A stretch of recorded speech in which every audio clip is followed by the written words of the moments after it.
这个爆炸发生的第一时间，有互人真感动的一幕。而这个规涂骹四界拢是石头土角堆当中，有2位民众跪伫个路边，帮伤患来进行着 CPR 急救。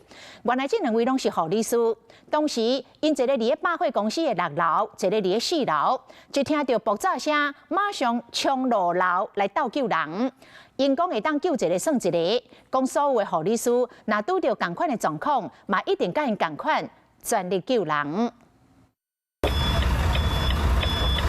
百货公司四周围柜正乱，起爆气挂发生后，路边拢是残骸。敢若看到一位穿黑衫查甫人，跪伫咧涂骹，甲伤者做 CPR 急救。有听到一声巨响，这样，加上很多瓷砖剥落跟大楼会摇晃，第一时间想要下去地下室帮忙。伫街路救人现场，2位大号拢是护理师。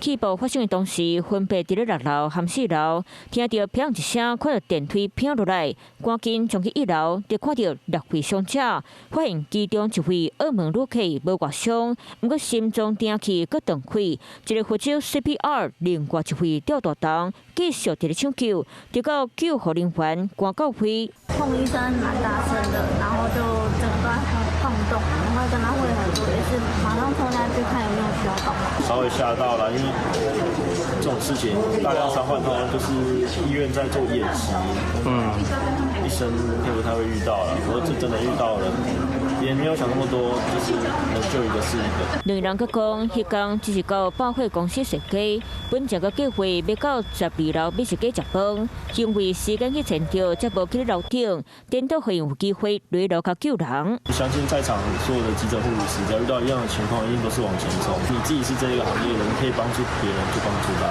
因为职业使命感，用家己的专业技能，发生意外时心肝头裂灾，尽全力救人。2位英雄心肝善良，和真侪人是看甲真感动。